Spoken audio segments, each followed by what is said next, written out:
All right, y'all.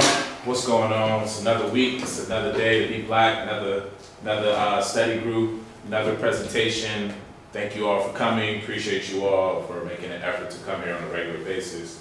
So obviously last week we had Brother Rizza Islam share a dynamic presentation, and continuing in that effort, we're going to have Brother Okera Damani share an excellent presentation on the true history of Valentine's Day. This is a Holiday Hitman special.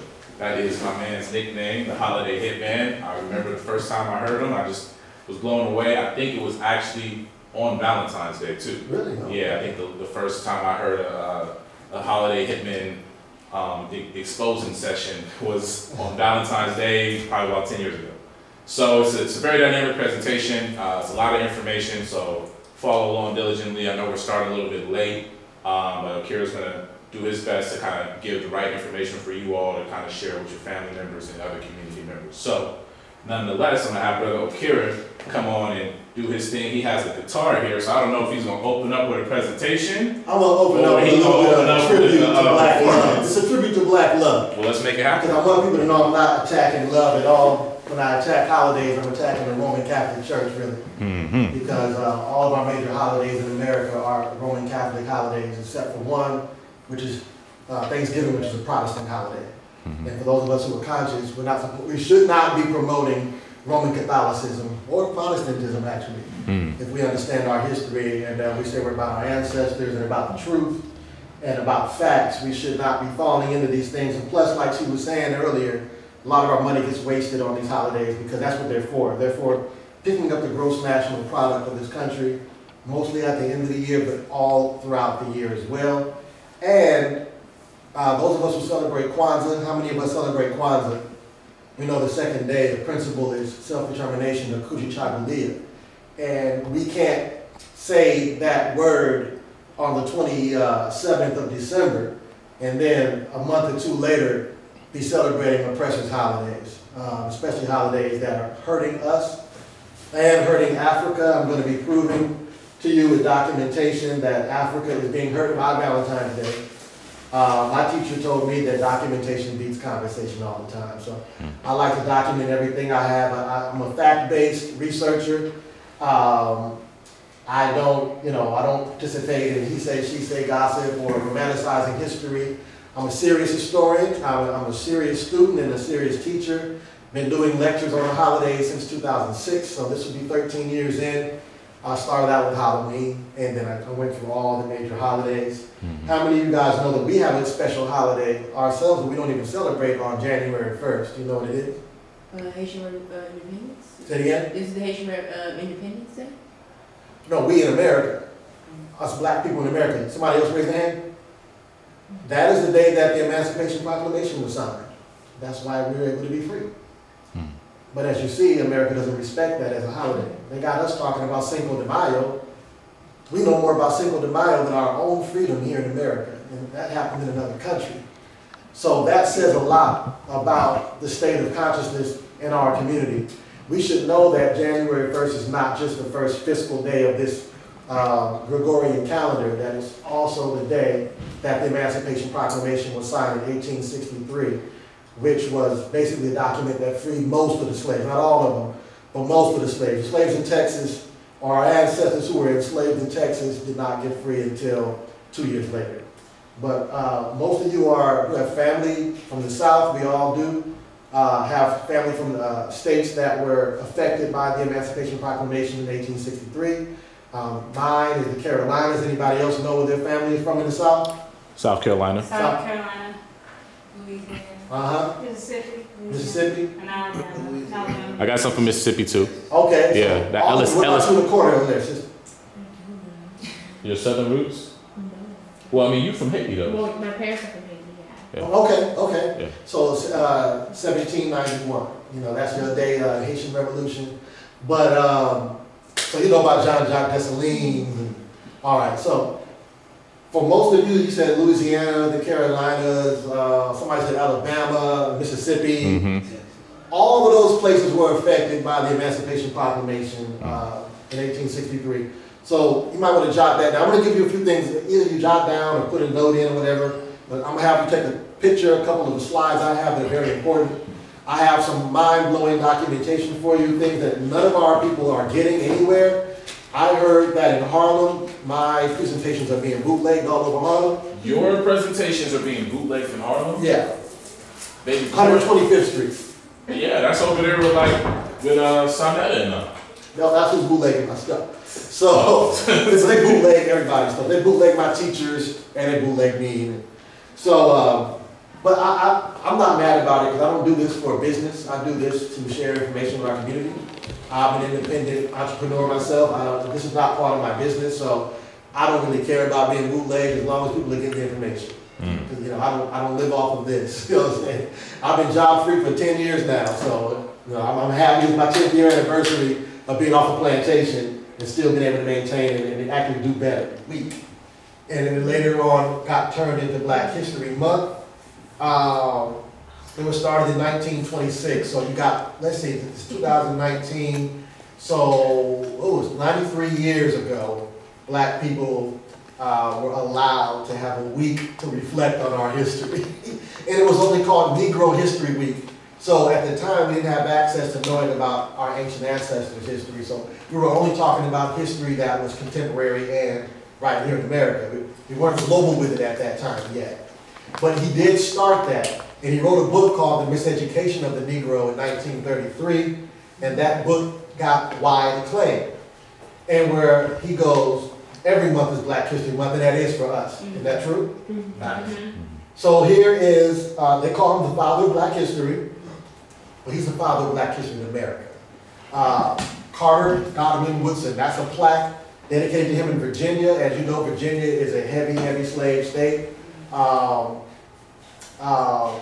I believe Virginia is the same place where Francis Scott Key was from, either that or Maryland. You know who Francis Scott Key is. The guy that penned the national anthem, the racist who penned that poem which talks about killing Black people in the third verse. Yeah, that guy from that same place. And so this book is a good book to pick up if you haven't read it. The Miseducation of the Negro by Carter G. Woodson. I have some of his old work. His original work, actually, and it inspired one of my favorite albums by Lauryn Hill called The Miseducation of Lauryn Hill. Well, you guys are up on that, right? One of the best lyricists to ever do it. So she wrote that, she titled her album in honor of Carter G. Woodson. Wow. Is it that coincidence that that was her, like, last and only? That was her first and last. Right, that's no coincidence. No. Come out with a conscious album first, you get one album. Now, this is the real father of Black history. You might want to write this down. Pepe I, Murray Ra. Pepe I, Murray Ra. He reigned 2332 to 2283. I'm sorry, it should say BCE. I don't go by before Christ, I go by before the Christian era. So, I'm sorry for not adding the E. But the 6th dynastic period and the Pharaonic dynastic period of ancient Kemet, this is your real father of Black history. And why do I say that? Well, because of this relief right here. There's something called the Abydos or the Abju king list. It's at the temple of Seti I, and he's with his son Ramesu II. And that wall, he's showing his son his own ancestors. It's a 76 king list that spans back 1,000 years from that time back. So for us, it would be 5,000 years back of Black history. Because every one of those kings that he's showing his son are Africans. And it's 76 kings he's showing them that span 1,000 years. No other nation or civilization in the ancient world can show you something like this. I don't care where you go. In China, in Mesopotamia, in Arabia, nobody can show you this. Only in Africa do you have something like this. It's very, very important. Can you spell his name? Pepe, hold on. The first, Mary Ra. Yeah, go back. Pepe I, Murray Ra. Okay. Murray means love. Oh, wow. That's why they named Jesus Mom Mary. That's why the name of the Pharaoh that the Bible says Moses went up against, let my people go and all that, that was Ramses II. but his throne name is Ursa Ma'at Ra Septepen Ra Ramesumuriana. And part of his name is Septepen Ra, and that means chosen by God. They took his name and made it chosen people. Mm-hmm. I don't mean to go off topic, but like, you know, when we talk about other conscious community groups like Hebrew Israelites and Nation of Islam and things of that such, like, are you able to kind of like provide information that really kind of goes deeper to showing where all of their practices come from? Oh yeah. And like how maybe there needs to be some type of honoring of, you know, ancient African principles that a lot of these modern, quote unquote, modern religions or modern movements really get all their knowledge from? Yeah, but the thing is they have to be honest first, because a lot of people who run those organizations, they understand that, but they have a self-hate, and they're looking for an excuse to say they're not African. So if you look at what's the main common denominator with those groups is they all say they're not African. And they don't want to honor their African ancestors. They have a self-hate. That's why they're in something. That's why they've religified their own self-hate. The Moors, the Hebrew Israelites, and other groups as well. But I can break down the history of all of that because the Circle 7 Quran is plagiarized from a white Christian mystic's book named Levi Downer, and also plagiarized from another book in the 1800s from the Rosicrucians. One book is called Unto Thee I Grant, and the other book is called The Aquarian Gospels of Jesus Christ. And Noble Drew Ali slapped those books together and put a different cover on it and called it the Circle 7 Quran in 1927. But the Levi Downey's book was published in 1908. You got 20 years disparity between that. And that guy said he meditated for 40 years to access the Akashic record. And you get the same story. Master Farad Muhammad said he studied 40 years to become God. So you see all these correlations. But I can go back and I can come here one day and do a presentation on the history of those. Cool. Blavatsky, remember that name, Blavatsky, the white mysticist woman where that stuff comes out of. All right, let me go. Yeah, that's a good picture, isn't it? I like that. Wait, which one? I like that one. Oh, yeah, that is nice. Yeah.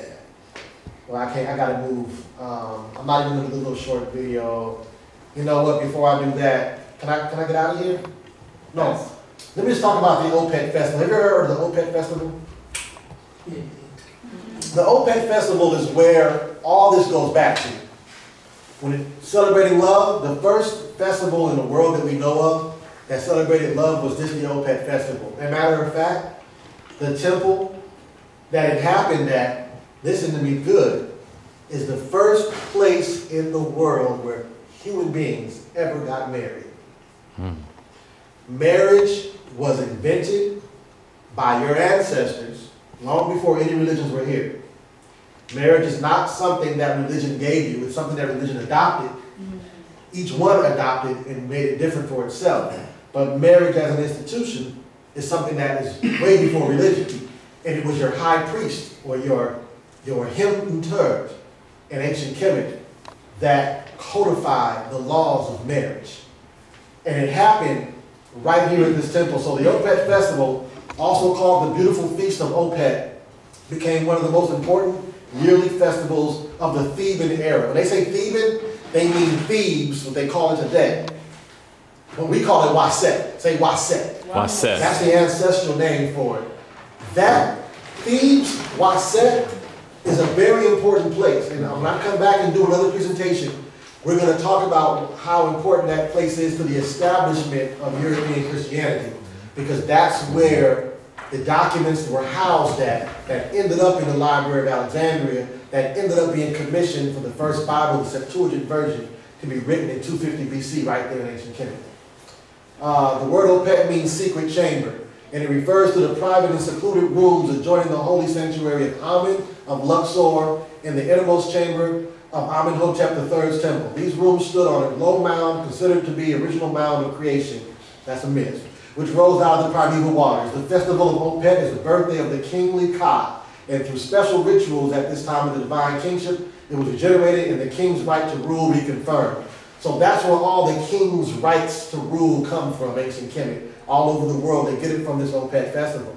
The bark of Amen, which you see the priest holding right here, the bark of Amen of Karnak would leave the sanctuary in a gleaming procession that would take him to the sanctuary of Lower, the Luxor Temple, located over 1 mile to the south. It was a grand spectacle coming at the time of the second month of Akhet. That's the inundation of the flooding season. And was associated with both the flood season and fertility arising from the rich black soil. Now, fertility in ancient Kemet had to do with crops. We didn't have any fertility problem with our women in Kemet. When we talked about fertility, we were talking about our crops. The rich black soil that they talked about was the silt that came from inner Africa as the Nile flowed south to north. Once a year, it would deposit rich silt on Kemet, and that would cause the crops to grow. If it wasn't for that annual flood, and if it wasn't for that silt, you never would have had any Kemet because they would have no crops. It couldn't be an agricultural society. It was basically a desert without that. The reason why they call it Kemet is because of that silt. Kemet means black, and that silt turned the soil black. And that's what they call, that's where you get the word Kemet from. The black land. The black land. Even the Ethiopia, the Greeks changed the word, the name Abyssinia, which was the original name of Ethiopia, to Ethiopia, which means land of those with black faces burnt by the sun. There you go. Yeah. That's what I'm talking about. But I wanted to ask you, so like when, over time, of course, all this has changed. So like Egypt isn't like that anymore, where the Nile provides, I read this book where it basically called Egypt the breadbasket of the world, where everything grew, no matter what time of the year, you know what I mean, but what happened? Dams, invasions, and wars. Well, let me put it this way. Invasions, wars, then dams. Like I said, you got the Persians, you had the Greeks, the Romans, the Arabs. They did the worst to Kemet. You had the Mycenaeans or the Hyksos that came in and ruled for like 200 to 400 years and were expelled, opening the third golden age with Ahmose the first. All these people came in and made changes, specifically damming off water. See, when you have a 4,200 mile river, you know, whoever's upriver can dam off water from whoever's downriver. That's why you know that the older civilizations is South Africa, because they're upstream. All over the world, wherever you have river systems, whoever's upstream has been there longer. Whoever's downstream is newer. That's just the nature of how human beings have come to be. So that's how we know that ancient Kemet was populated by South Africans who moved north. And so that's what happened, damming of the water, digging out a bunch of areas that, because they were digging out, the Arabs came in and tore a bunch of stuff up and dug a bunch of stuff up to make tourist dollars. And a lot of the stuff that we're getting is because they did that. They didn't know they were going to be exposing our sacred history by doing that. They were just doing that because there was a thirst in Europe for these things, and they wanted the Europeans to be able to come and pay for stuff. So that's what happened. There was an engineer, they called him the Great Mind. I think his name is Ibn Haytham. And he said because he was nicknamed the Great Mind, he was like, oh, I can build a dam for the Nile. And then he found out it was too difficult to do, so he played like he was crazy to avoid getting executed for lying. Right. Yeah. Right.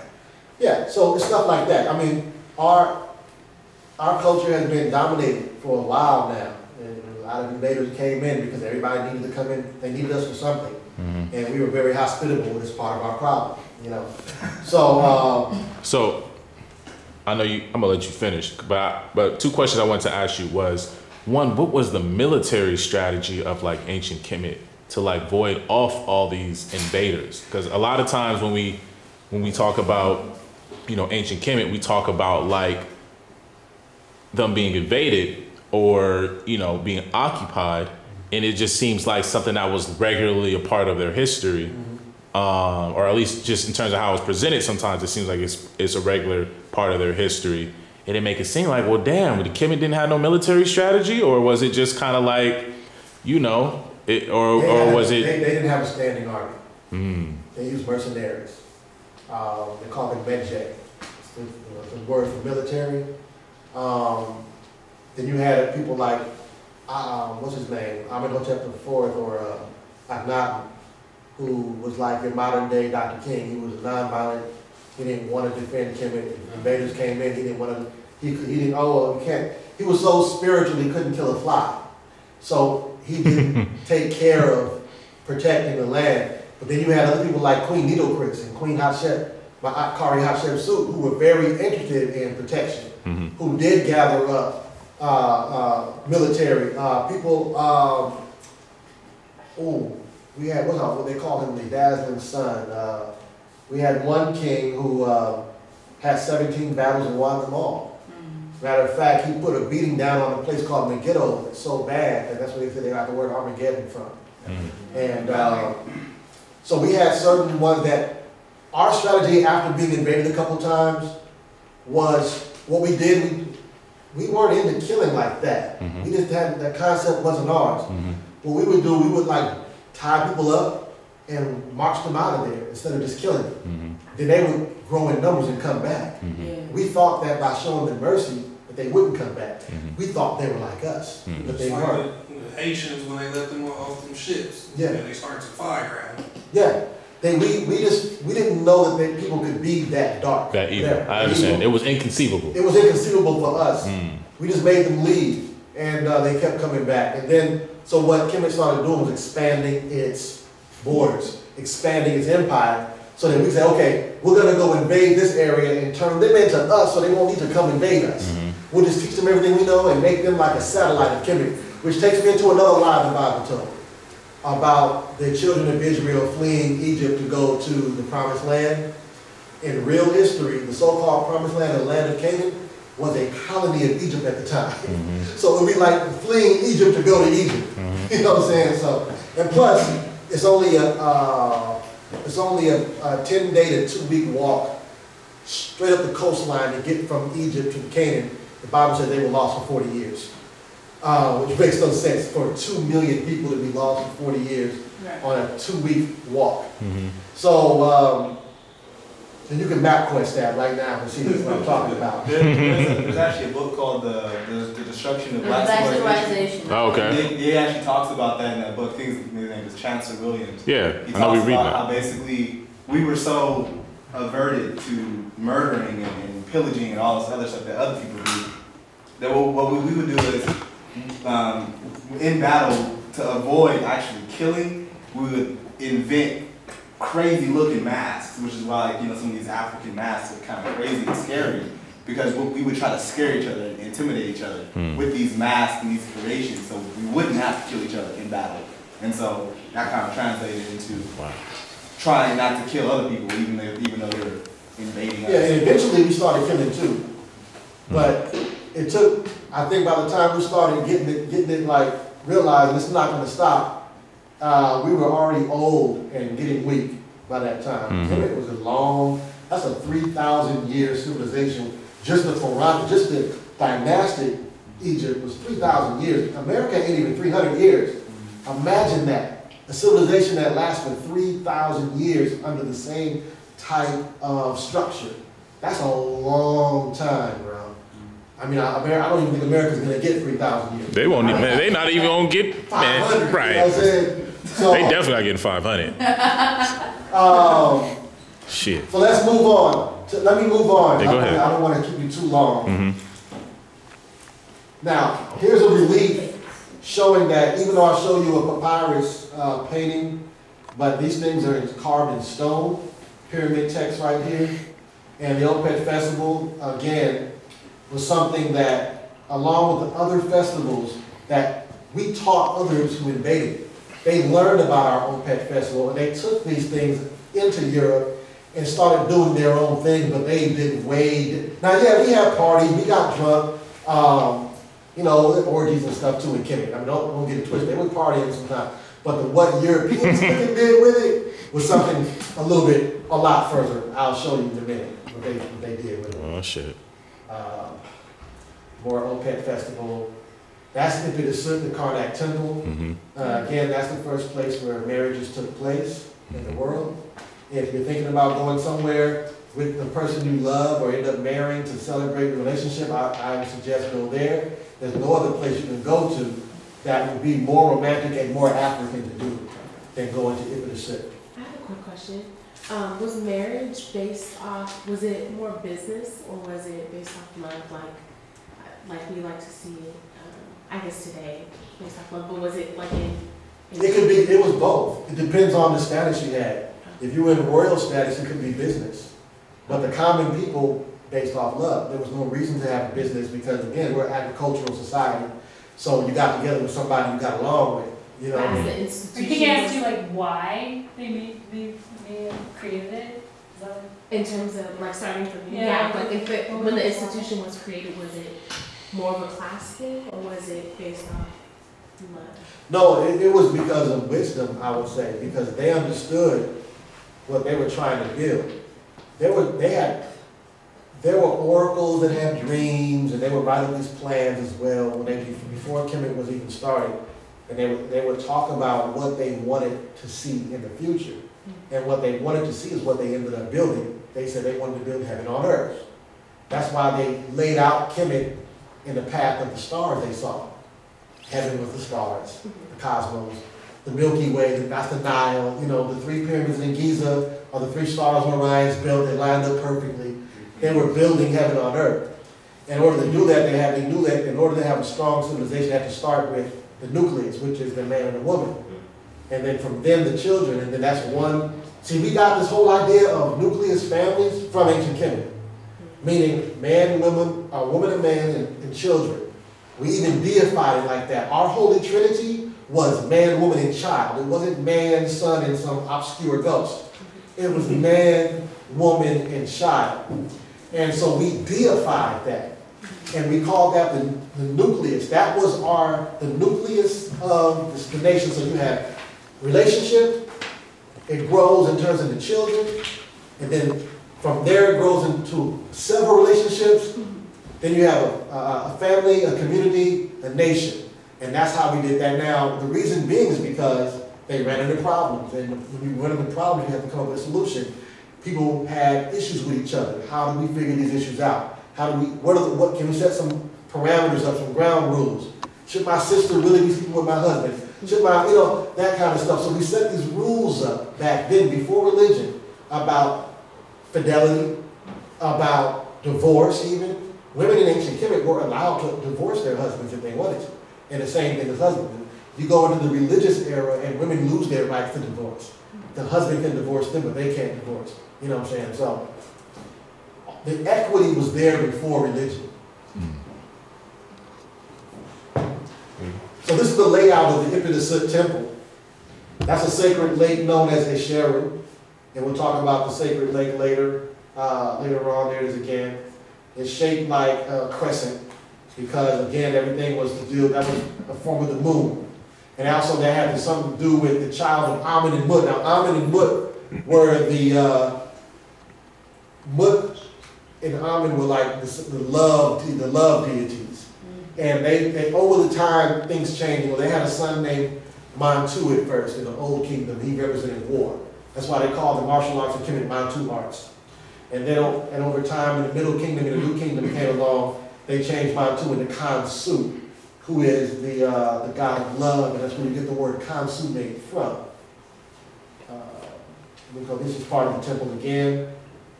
Now this is where you see it as a map, and it shows you where it says Thebes and Luxor is. And that we call that Waset though. Now we go past this. This shows some of the partying during the Opet festival. Children in ancient Kemet would make it to the age of 12. They didn't wear clothes until their 12th birthday. And they had no problem with that because there was no pedophilia. We have no record of that in ancient Kemet. We didn't have serial rapists, serial murderers. We didn't have those kind of mentalities in ancient Kemet because we're in a civilization where everybody had what they needed. There was an abundance. It wasn't like there was lack. There was no Skid Row in Kemet where there's a bunch of people begging for shit.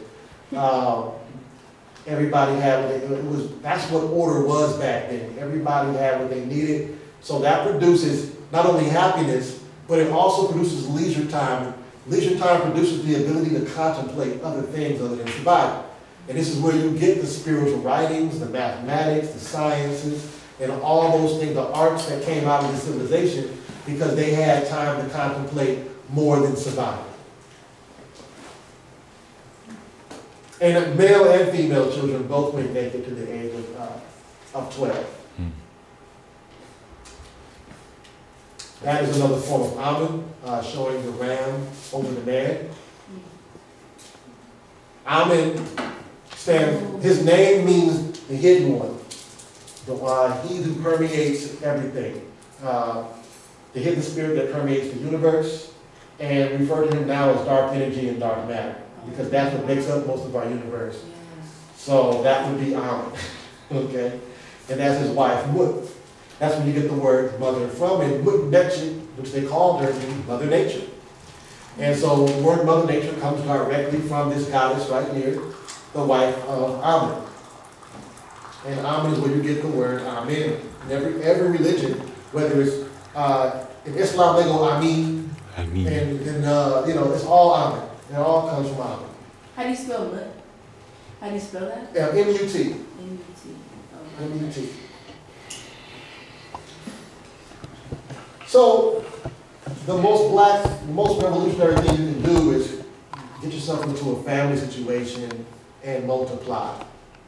And that's what's been, they've been trying to get us not to do that. When I was your age, black people were producing 4 times the rate of white people, meaning for every black person that died, there were 4 that were born.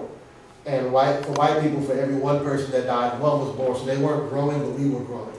And so that's when you get Planned Parenthood from, and all these other things, Depo-Provera, and the thing in your arm, and everything. You know, if you go to white neighborhood, they have fertility clinics. You go to the black neighborhood, they have abortion clinics. Right. And you understand the reason why that is. So this is the most African thing you can do, is to bring more Africans to the planet. And where are they at in population growth today?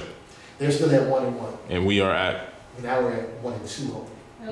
So We're down half. Yeah. It's not a game. You know how many abortions there are a day? In our neighborhood, in our community? 900 black babies are aborted every day. 1,500. Not just that, like 1,500. 1,500. us as women, a lot of us are having fertility issues. Yeah. Yeah. Our natural hair Super products. high. There's a lot. I mean, it's warfare. This is not a game. And so Valentine's Day is part of this. They're promoting all kinds of sickness to control population. They've been doing this before America. They've been trying to control indigenous populations all over the world before America was even formed. So I'm showing you Mantu now. Mantu was the son of Amun and Mut in the Old Kingdom, where you get karate, aikido, taekwondo, judo, jiu-jitsu, kung fu, Wing Chun, Muay Thai, you know, Krav Maga, martial arts. All of those forms come out. You see them fighting right here on the walls of Kemet, practicing their martial arts. Now this started happening after invasions started coming through. They started, let's learn how to fight now. We gotta learn how to defend ourselves. So they started picking up weapons and sticks and everything else. And so they were practicing? Oh my goodness. The bow and arrow started in Ethiopia. And they were so good, they hit you in your eye with it. They were the best archers in the world came out of Ethiopia. Wow. Sent the Italians home in body bags. Yeah. So yeah. what? When the Italians came in, they was marksmen shooting them up with those bows. I mean, the Italians have very dated weapons, but that don't subtract from the fact that the Ethiopians were just master warfare. They were masters. Yeah. Man, we got Okera next generation right here. Exactly. This You brother. reminded me myself when I was in doing the presentation. Except some of the elders would get mad at me and be all, you know, they feeling that they had the ego thing going. I love it. That side block is a symbol of a child. You see the Jewish community, the Hasidic Jews, the Orthodox Jews today, where the kids have a little thing coming off the side of their head, the little hair coming down, the little braid. Yeah. That's where it comes from. Oh, I'm sorry. That's where it comes from. Wow. Yeah. That was a symbol of childhood in ancient Kemet, so they stole that from us as well. And right next to him, you see Kansu. Kansu with the crescent moon and the sun right there, and the white scepter in his hand, and the Ankh in the other hand, and the falcon head on him.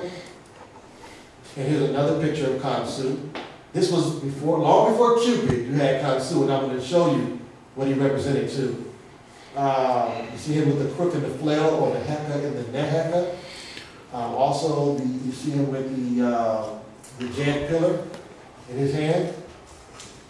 That's his name in Medu up top. And that's another glyph of Kansu. Another glyph, or that's an art of Kansu. So you know how he looks. This is before your Pan and before your Cupids and all that. The Greeks and the Roman gods, they all took from Kansu. And we'll show, as a lunar deity, Kansu caused, well, no, we're not going to do all that. As a lunar deity, Kansu caused the crops to spring up and ripen. He was also the Egyptian Cupid, who touched the hearts of lads and girls with love. Now, what do they say about Cupid? That he hit you with a bow and arrow from Ethiopia. Also a symbol of Kansu. Remember, I'm showing you that Kansu had that crescent. That's the shape of a bow, right? So one of his symbols was the bow. And that's why they gave Cupid a bow and arrow, because they were taking it from Kansu. And what do they say here? What did he do? Touch the hearts of lads and girls with love. What happens when Cupid hits you with that heart-tipped spear? You fall in love with somebody, right? That's where they got that from. So Valentine's Day uses Cupid a lot in a lot of his imagery, and this is where they're getting that whole concept from. The oracle of Kansu was consulted by those who prayed for offspring. Agriculturists lauded the deity for increasing their flocks and herds. That's a game called Senet.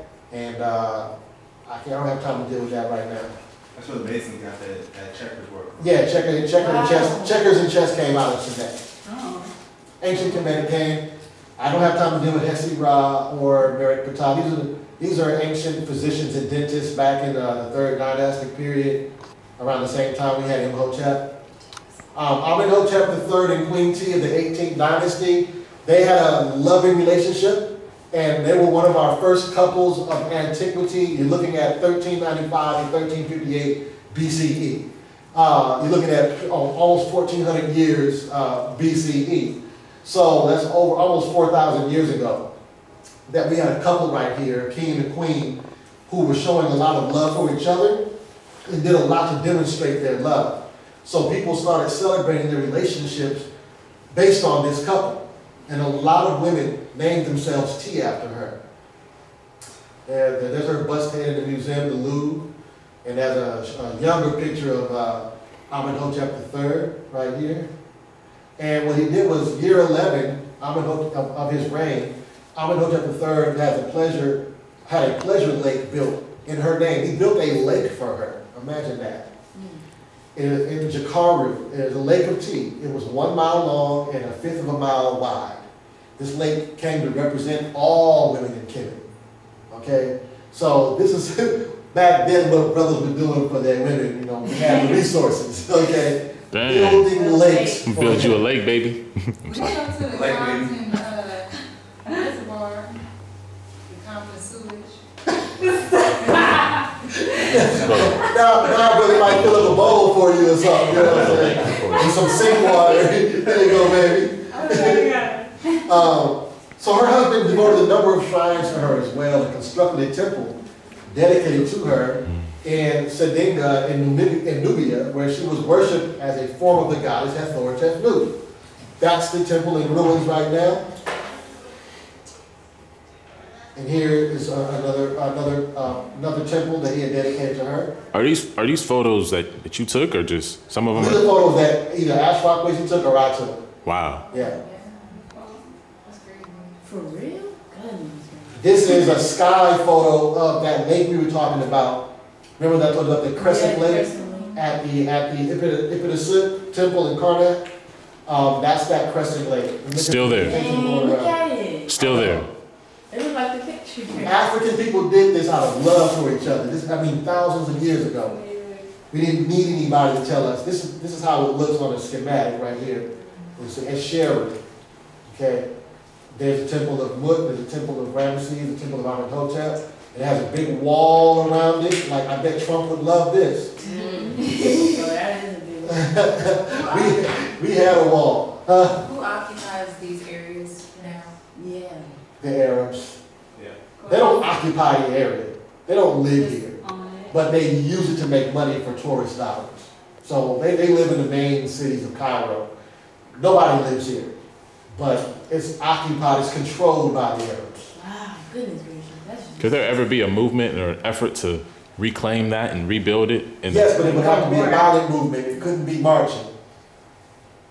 There'd be some bloodshed over that. This is the money that 60% of their national income is from tourists. Yeah, I know. I heard They're that. not giving that up without bloodshed. They got it with bloodshed. They killed our ancestors to get it. So if we want it back, we got to go and take hits. We can't. There's no paperwork. Yeah. There's no sit-ins and praying. No deity is going to help us do it. No deity helped them do it. They came in and killed people and took what they wanted, and we got to kill them to get them out of it. Simple as that. That's interesting that you bring up tourism, because the Saudi prince, he's like, I know you've probably heard of it, he recently allowed women to drive on their own. Right, recently allowed. Yeah, so he's like now, I think his name is Ibn Salman, something like that. But he's basically like MSG.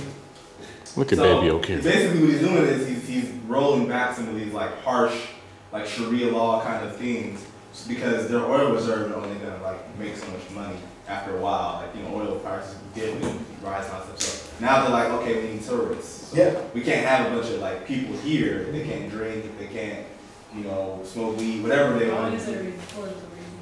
Everything is tourism. You go to Jerusalem, it's all tourism. They made a bunch of fake stuff over there, and you think it's the real, this is the real tomb of this. It's all fake, it's for tourism. Except when you go to Kemet, it's all real. It's all still there. It's still there, yeah. It's not modernly made to look like it's old. And this is, now poems are a big part of Valentine's Day.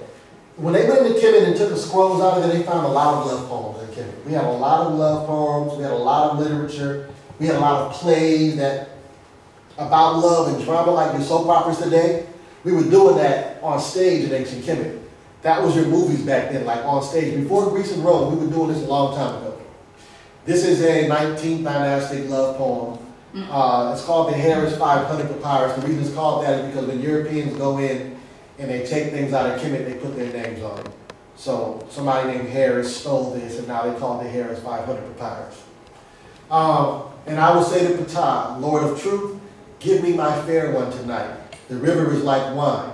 The god Ptah is its tuft of reeds. The goddess Sekhmet is its bouquet of flowers. The goddess Yadit is its water lily bud. The god Nefertim is its opened water lily. My love will be happy. The dawn illuminates her beauty. Isn't that beautiful? Yeah. Brothers were spitting game long before we said spitting game. These are brothers spitting game back in the day. So he mentioned Nefertim. That's an image of Nefertim. And he mentioned the lily. And I showed this also in my Easter lecture. And you see up here Viagra pills in the corner. And the reason why Viagra pills are blue is because of this blue lily. There's an isotope that they use in this lily from Kemet that they put in the Viagra pills. Our ancestors just made a tea out of it, and we were good. Tea out of those leaves right there, and we were good to go. You know what I mean? The blue lotus, we call it Seshin, say Seshin. Seshin. The symbol of rebirth, Upper Kemet, because in Upper Kemet, or in the south, you had the lotus. In Lower Kemet, or the north, you had the papyrus. So that's why these certain plants grew in certain areas, certain animals were in certain areas. So you see certain animals in a piece of Kemetic art, you can almost tell if it's Lower or Upper Kemet. You know what I'm saying? If you see like a cobra, you know it's Lower Kemet, that's in the north. You see a white vulture, Upper Kemet in the south. You know what I'm saying? So it closes at night. This lotus flower closes at night and sinks underwater just to reemerge in the bloom in the morning. Oh. So it represented resurrection as well. Because it looked like it died underwater and it came back. Okay, Nefertim, the nectar that tended the lotus, offered the lily to Ra to ease the pain of his aging body. Its seeds have germinated after 200 years of dormancy.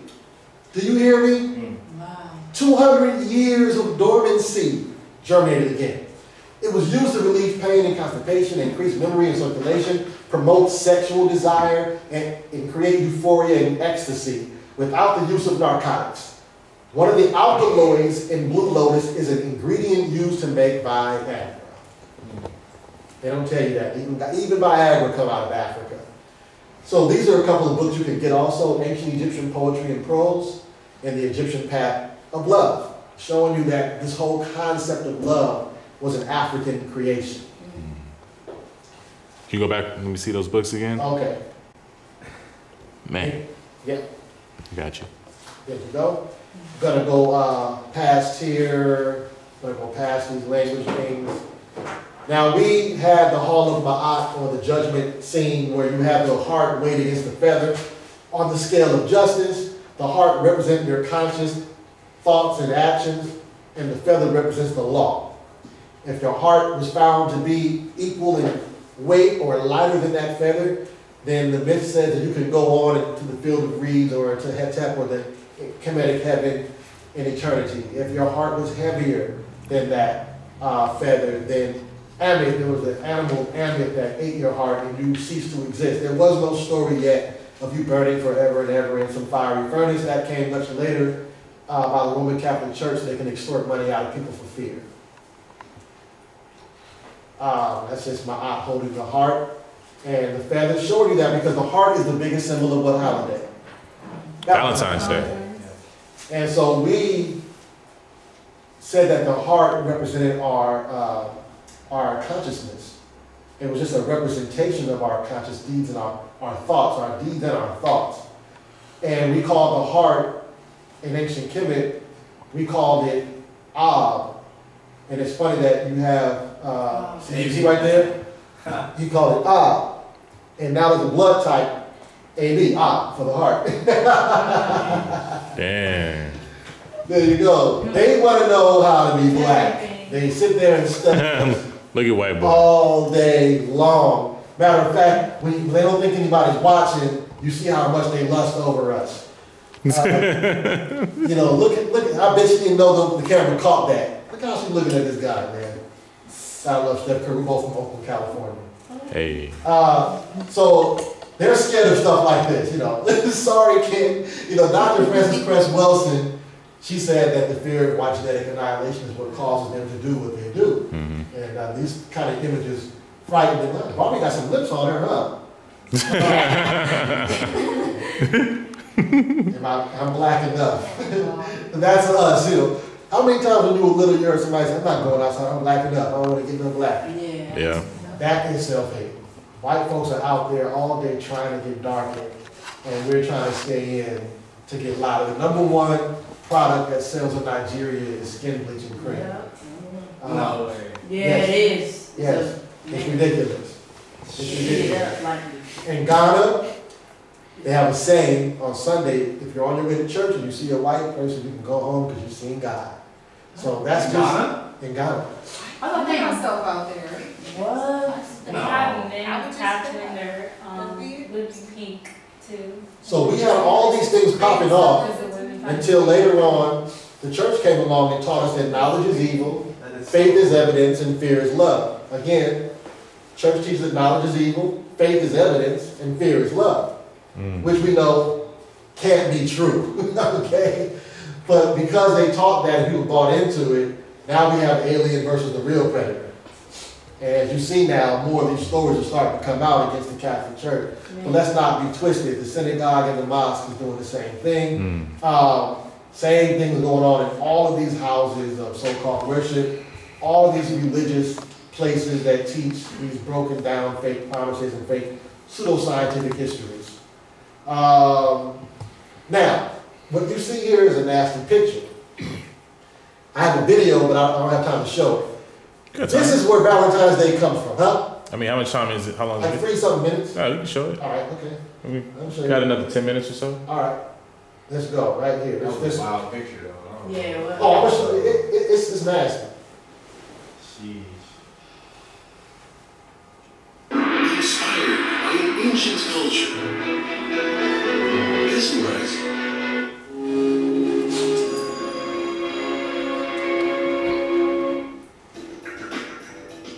For all the popularity, history doesn't give us any guarantees as to the origins of Valentine's Day.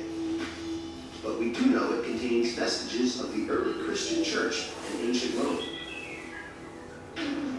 The association between mid-February and romance goes back to a pagan festival known as Lupercalia, likely honoring either Lupa, the she-wolf of Rome, who suckled Romulus and Remus, or Faunus, their god of fertility. The festivities began with an animal sacrifice. Then the ritualistic slapping of young women with strips of the animal's skin and blood to bestow fertility for the coming moon. In the 5th century, perhaps in an effort to Christianize the pagan festival, Pope Gelasius declared February 14th as St. Valentine's Day. As for the real St. Valentine, there were reportedly several canonized by the Church. Legend has it that one St. Valentine, a defiant Roman priest, lived during the 3rd century AD under Emperor Claudius II. Claudius was an ambitious ruler. His battles required vast armies of men to abandon their young families for long periods of time, resulting in a military that was half-hearted and homesick. So determined was Claudius to stop love from sapping the will of his armies, he banned marriages altogether. Father Valentine thought the ban unjust and defied the emperor, continuing to marry young lovers in secret.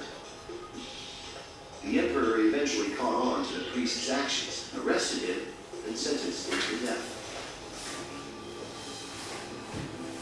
It is believed that young couples he had secretly wed would visit his cell, passing him flowers and notes through the bars as symbols of their gratitude. The story continues that the condemned Father Valentine fell in love with his jailer's daughter. On February 14th, the day he was executed, it is said he passed the young girl a note. It was signed, "From your Valentine." The tradition was born. Cupid, the winged matchmaker, started out as the Roman god of love, inspired the image of cherubs for Christians, and is now a favorite of card makers and mass marketers. Our modern Valentine's Day, removed from its religious and pagan past, has evolved into one of the most celebrated holidays on the calendar. On average, Americans shower their loved ones with 180 million roses, red ones naturally, and almost 36 million heart-shaped boxes of candy, not to mention all those cards, dinners, and diamonds. All told, the holiday brings in almost $14 billion annually, giving retailers plenty to love as well. But if you're worried that you can't afford to treat your loved one properly next Valentine's Day, take heart. The poets were right. Love is really all you need. So as you see, they halfway tell the truth. Yeah. Also, they slip in words like legend has it, which means it's not true. There never was a Valentine. That story was a legend, just like they said it was, but if you don't know how to listen to language, you hear a story, you think it's true. That's how gossip and rumors get started. Before they said Valentine, they said there were 14 such people canonized by the church. Because there never was a real story of a real Valentine. They made that up because they were trying to stamp out Lupercalia. They stamped out Lupercalia and they honored a fake priest who never existed and said, we're going to call this Valentine's Day and we're going to stop slapping women with ripped off bloody skin of sacrificed animals and we're going to start doing something different. So that was their rendition of history, kind of halfway told. So when I come back to this, from current slide. Even pregnant women too? Like they hit them too? But they hit pregnant women too? Oh no, they didn't care. It was, yes, it was a fertility ritual. Everything that Europeans pretty much did centered around fertility. Because they were always having a problem with fertility. So as you see, they have the dead animal. Look, the dead animal's a ram. That's the symbol of Amen right there. And they're covered in blood, and they strip off skin of the animal that's covered in blood, and they beat her with it. So that's where we get this uniform from. Those red strips, the thong and all that. I know we love it and all that today, but that's the history of why red lingerie is preferred around this time of year, because of the blood right here. Damn. And also while strips of clothes hang down off of it to rim, that's where it comes from. Wow. The animal strips covered in blood. Strips. Sorry to burst your bubble. That's just what a holiday comes out of. It's a nasty European, Roman, pre-Christian culture. No more thongs. Lupercalia. Now, why was it called Lupercalia? Because remember, he said Romulus and Remelus, the whole myth of Rome, the two twin brothers were suckled. Remember, they were raised by wolves. And you saw them sucking that wolf's breast? Yes. That's bestiality right there, first of all. They called that wolf Lupa. Lupercalia is to honor Lupa, the mother of Rome. Okay? Also, they used to have sex with female wolves to domesticate them while they killed the male wolf. That's why they call the dog the man's best friend. When they had sex with dogs, they caught diseases, blood-borne diseases, and one of those diseases today is lupus. Lupus comes from them having sex with dogs, just like syphilis comes from them having sex with sheep. And that's why they call it lupus, because lupa means dog in Latin. Okay? This right here, as children, we had no idea what they were indoctrinating us into. Beauty and the Beast, are you kidding me? Teaching kids about bestiality since 1991. That's where it comes from. They're really about that life, too. They're really about that life. No joke. Who makes stuff like this? You know, Little Red Riding Hood and the wolf being in the bed and all that. These stories we shouldn't even know. Yeah. Juno, where we get the month of June from, the Roman goddess of marriage and protection during the month of February. And she's the Roman form of the Greek Hera. And she's the image that they use to make the Statue of Liberty. Look how much they look alike. A lot. Right? Like twins, right? They had this one at first. It was a Frenchman that was going to have an African woman with chains breaking off her feet. And then they said, no, we can't do that. So they went with this one instead. Lady Liberty. But all that goes back to Asen and Hathor. All that goes back to our goddesses. Hera, Juno, go back. They're just copies of ours. Now, this is Emperor Claudius. This is a coin. Emperor Claudius II. They showed a coin on that video. I wanted to show you also a coin. And this is supposedly St. Valentine. You don't have a coin for him. All you have is paintings of him because he wasn't real. Same like Jesus. He was paintings and stuff. You see, he got the thing about in the back of his head too, like Jesus does. Supposedly executed and buried on February 14, 270 AD. Pope Saint Gelasius I died on November 21st, 496 AD, or BC. or CE. He was Pope from 492 to his death in 496. He was the third and last bishop of Rome of supposedly African origin in the Catholic Church. The date of St. Valentine's death was consecrated by Pope Gelasius I in 496 AD and only removed from the general Roman calendar of saints by Pope Paul VI in 1969.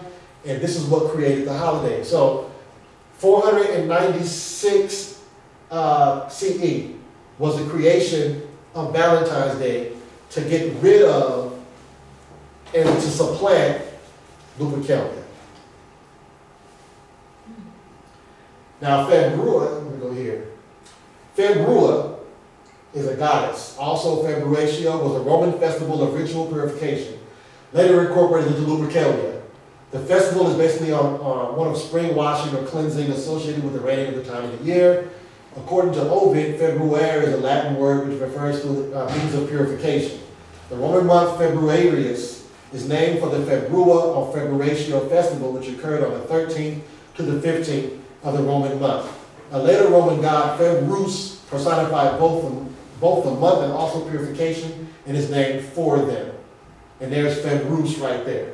He's an Etruscan god of riches, Roman god of purification. That's where we get, the names of our month are named after European gods. Okay, the name of our stars, a lot of them are named after Arabs, because during that time the Arabs were into astrology and math. And then the other stars are named after Greek and Roman gods. Days of our weeks in the so-called Christian nation are named after Norse pagan gods. Monday is for the moon, Tuesday is the god Tua, Wednesday is Woden, where you get Santa Claus from. Thursday is Thor, where you get the Christmas tree from, represents Thor.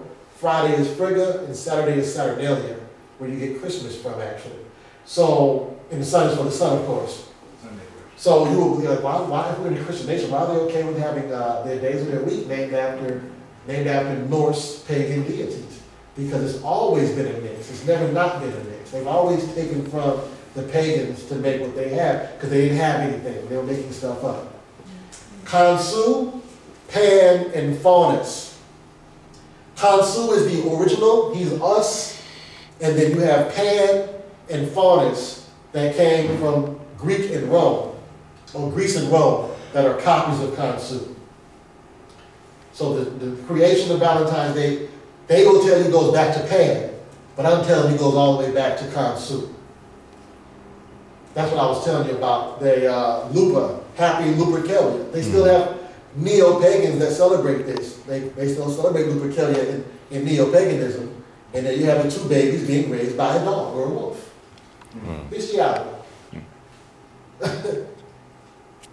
Okay. So in Kemet, again, let's go over that. Here's the original. You have Amen, Mut, and Khonsu, the Holy Trinity from the Old Kingdom. Father, mother, and son. In Greece, you have Zeus, his wife Hera, and then you have Ares or Eros. Remember, erotic comes from Eros. The word erotic comes from Eros. In Rome, you have the form, now again, it's all going back to Amen. So Amen, and then Zeus, and then Jupiter. When you get to Rome, you get Jupiter. And then you go down to his wife is Juno, where you get, of course, Hera and Juno look like the Statue of Liberty. That's where they got it from. And then down, you get Mars. The reason I show you Ares and Eros together and Mars and Cupid is because there was a Manchu before there was a Khonsu. Remember, Manchu was a god of war, Khonsu was a god of love. In Greece, Ares, god of war, Eros, god of love. In Rome, Mars, god of war, Cupid, God of love. Wow. They just copied everything. Is that a coincidence? It can't be.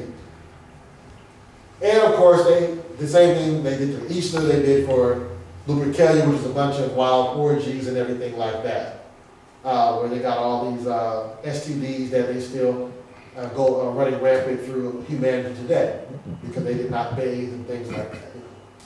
Happy Lupercalia, hope the wolves don't get you. That's what it's about. Oh my God. Your Valentine's Day come out of some wolf culture, I'm telling you. Yes, bestiality allowed only in designated areas. Wow. Crazy. Oh man. What are you doing to that dog, man? So, I'm about to get into what the damage that, I'm closing out now, going into the damage today that Valentine's Day is doing to us health-wise and economically. White Sugar Killing You Sweetly from theghettotimes.com. In 1306, again, another Pope, Clement V, headed a resurging wave of Christian crusades against the world, we recall the days of Constantine, when he raided indigenous villages enforcing Christianity or death on the natives. Remember, the Muslims did that too. Their strategy was summed up by Dufty: in the land of the Sultan in Africa, sugar grows in great quantities, and from it the sultans draw large income and taxes. If the Christians could seize the lands, great injury would be inflicted on the Sultan, and at the same time, Christendom would be wholly supplied from Cyprus. What followed was 7 centuries of torture, leaving a trail of slavery, genocide, and organized crime. Yes, that is what happened. Pope Clement V, a.k.a. Raymond Bertrand de Gault, the sugar gangster and genocidal mass murderer. 1264 to the 20th of April, 1314. That is how a gangster looks. Now, let's talk about these chocolates. The box of chocolates. That's where they come from, this tree right here, okay? And we're going to get into that. Okay. Now, where does chocolate come from? Actually, it grows on trees. It all starts with a small tropical tree, the Theobroma cacao, usually called cacao, Greek for food of the gods. Cacao is native to Central and South America, but it is grown commercially throughout the tropics. About 70% of the world's cacao is grown in Africa, in Nigeria, Ghana, and the Ivory Coast. Now, why is that important? Because it doesn't grow naturally there. They have to import it or export it from South America, and they build chocolate factories in Africa to work our low-income African brothers and sisters to death up in there to make chocolates for Valentine's Day.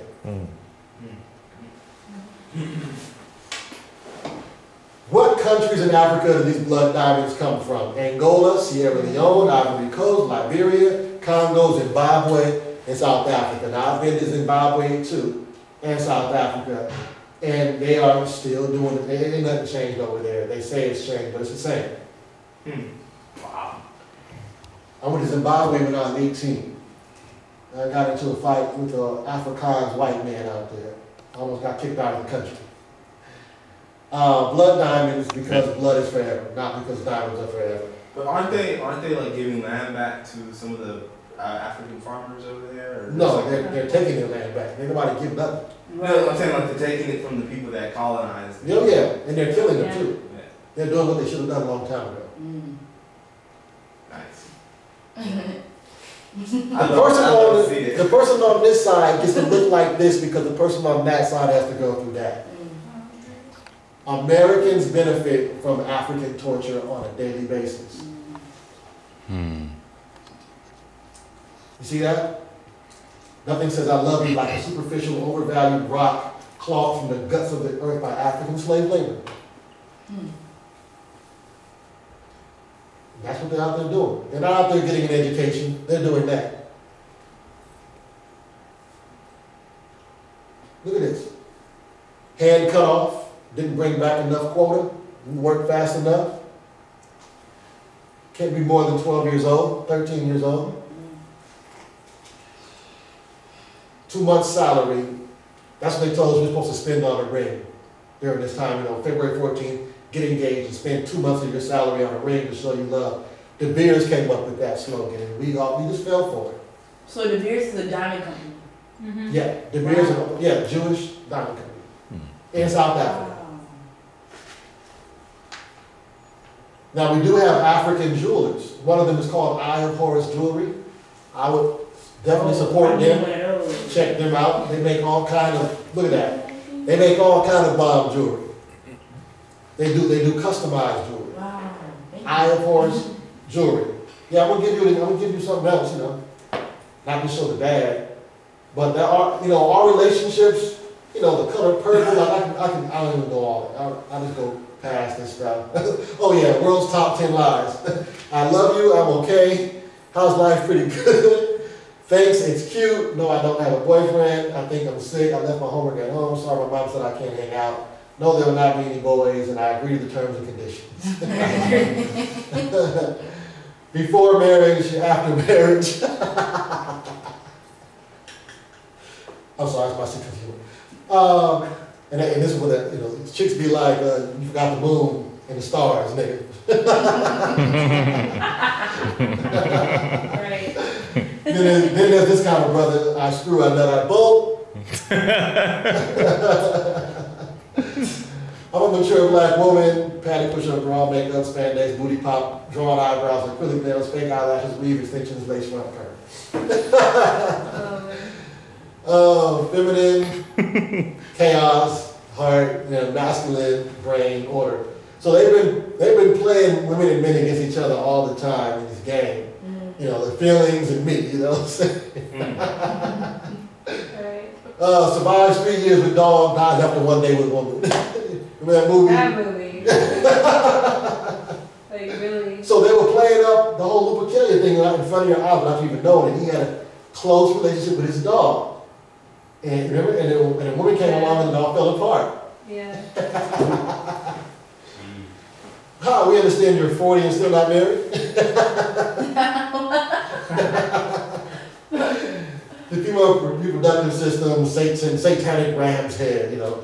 There's all these memes out here that just, you know, for laughs. You break it, you buy it.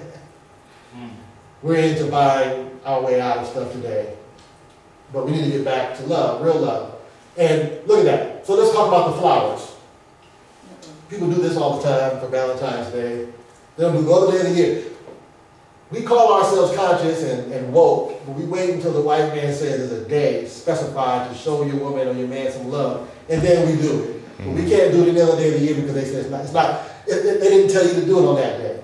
And I think that's sick, that's sickening. Valentine's Day is one of the biggest commercial events. In 2011, the UK imported 10,000 tons of roses from the Lake Naivasha area in Kenya. Did you know that the roses that you use come from Kenya? Wow. This comes at a high environmental cost. According to conservation biologist David Harper, the method of intense farming is draining the valuable water supply from the lake. 70% of the roses sold in European markets come from Kenya. I'm telling you, Valentine's Day is hurting Africa. You need some paper? You need paper? So, no, I won't be your Valentine. That's my answer. And you know what? We got to kill Cupid and resurrect Khonsu. And look at that. That's an old, ancient piece of art right there showing our precision with that bow and arrow. Then they, changed it, of course, into, now we got a black Cupid. No, we don't need a black Cupid. We just need Khonsu to come back. Bring back Khonsu. Bloody Valentine, that's the movie came out. Let me see. No. Some of y'all was doing that during Valentine's Day back in school. He dancing with himself. I saw a couple guys at prom doing that. It was sad. For real? Yeah. There's a book called "Is Marriage for White People: How the African American Marriage Decline Affects Everyone." Take a picture of that book. That's something you should also look at. Is Marriage for White People? What in the world? For white people. Yeah, how the African American marriage decline affects everyone. Ralph Richard? Ralph Richards Banks. Valentine's Day, because love isn't quite complicated enough as it is. I'm telling you, a lot of couples are breaking up over this holiday. Life isn't about finding yourself, it's about creating yourself. And Kepra is the symbol of self-creation and transformation, coming straight from ancient Kemet. That was a dung beetle. And like I said, we looked at nature, and we studied nature to the point where we knew that nature had these innate characteristics that we could use to teach lessons with. And we used them for our symbolism and our iconography all over the walls of ancient Kemet.